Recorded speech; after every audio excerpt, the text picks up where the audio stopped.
Do you want to start with the news now? Well, okay, man, you guys can't let this go until Saturday. Promise, right? Promise. I re-signed at the UFC. We came to terms. 6-fight deal for everything I've wanted, and they gave in. I stood my ground, and it worked. I guess, I could say I have a lot of integrity for myself and a lot of respect for myself, and I fought for what I believed in, and the fans will get the best of Tito Ortiz.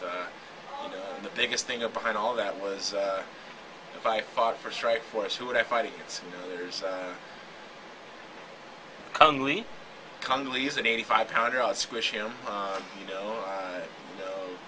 Me and Babalu would be a great match, but that's one match. Frank Shamrock's another good one, but those are two matches. Okay, I kick 3 people's asses, and who else do I fight? Competition is very, very important for me. I was one of the greatest light heavyweights that ever graced the octagon, and I want to continue to do that. UFC have the top 10 guys that fight for their company, so that was a big thing. I want to make sure my fans get the best of my next 4 to 5 years of competition that I'm going to be competing.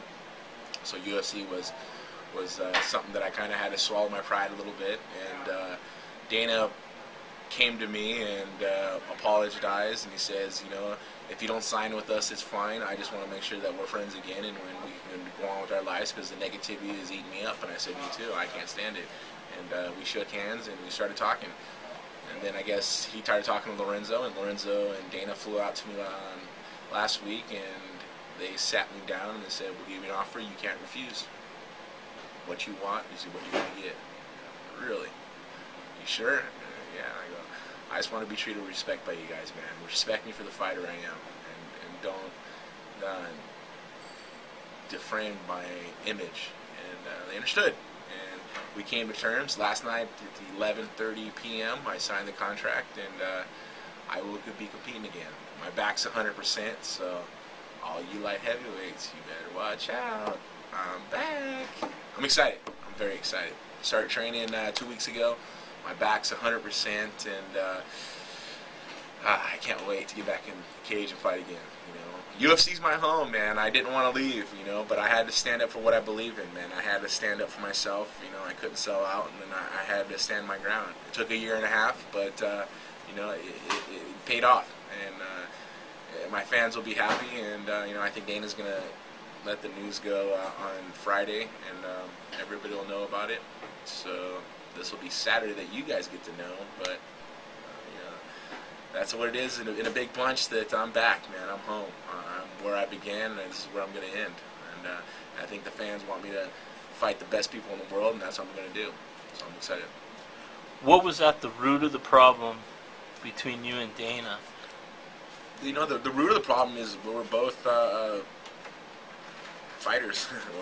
We fight for what we believe in. He wants to make his business the most wealthiest business in the world, and I want to make my brand the most wealthiest brand in the world.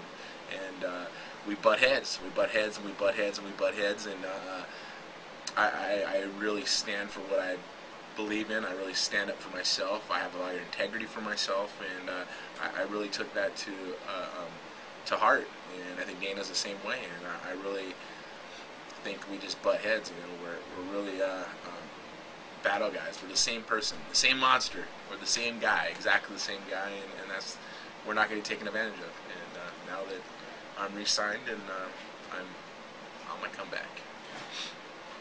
So I read your book, I read Chuck's book, and it kind of like nobody ever really said anything. It's kind of like Dana White's calling you a douchebag a year ago, and I'll never work with you again.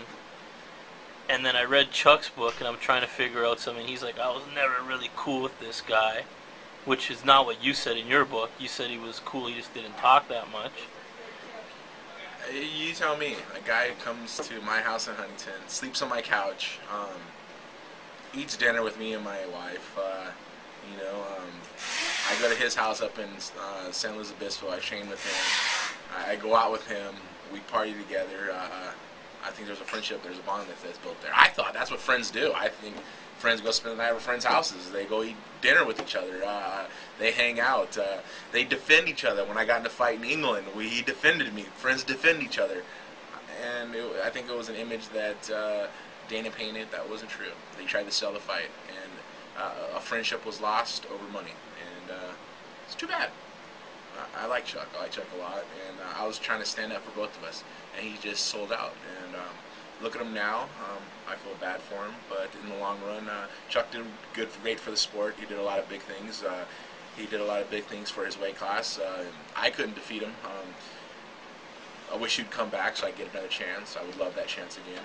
But you know, stories like that are made because of big things like that, and that's what made it. And you know, I still think Chuck as a friend. I don't think he does. I still think him as a friend. You know, I went to his party. He had a UFC 100, and I gave the respect of going by his party and saying what's up and hanging out for a little bit, and then I left. But I think friends do things like that. And he walked up. He said a few things to me. He said, "Thanks for coming," and so forth. And we talked, and you still see it in Chuck's eye that he feels bad for the things that were done. But it's all behind us now. And from this point on, it's all positive reinforcement, positive energy, and positive stuff to succeed in my career. And I'm only 34, so got a new back, and I'm back.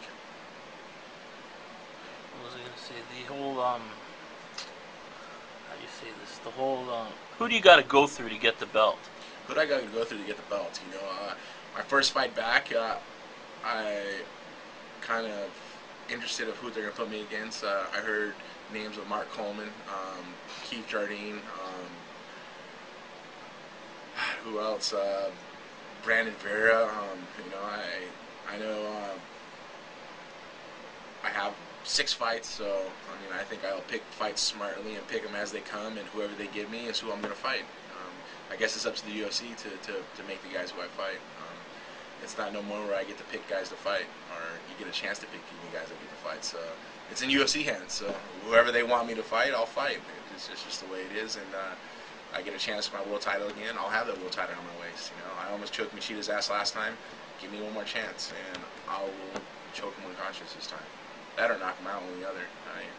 He doesn't hit hard enough. Yeah, he knocked Chuck out. He knocked Rashad out, but you know, Rashad and Chuck aren't Tito Ortiz, so it's a big difference.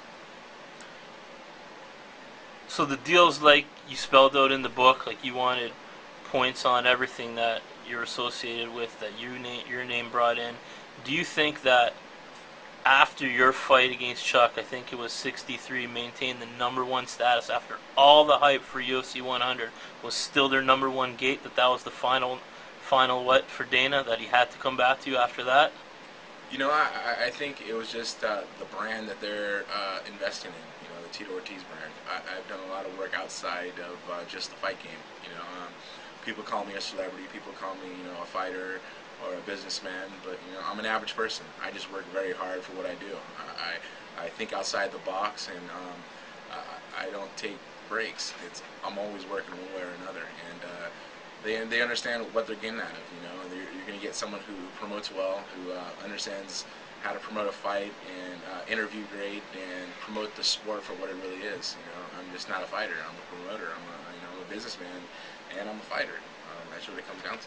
So this is part of the deal. You can roll in your punishment gear and the banners and all that. And they're not going to say that famous UFC, you got to pony up $100,000 to be a part of the gang and all that. No, not at all.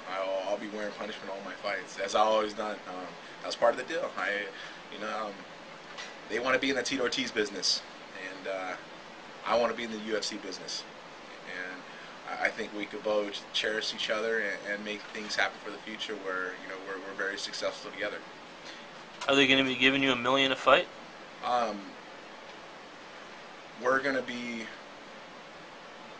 making a lot of money together. It's about the big fights, man. It's about making the fans happy what they're going to get on pay-per-view. I think that's what it's really about. I think it's about the respect that they've shown to me, and I'm very thankful for it, for sure. So part of the pay-per-view, anything like that? I'm very happy with my contract. That's about as much as I can say. I'm here, and Dana says he wasn't going to be in the Tito Ortiz business, and I said I wasn't going to be in the UFC business. We came to a working term, and I think respect was the hugest value that we both earned from it, and we both are intrigued from it, and so that's why I'm back.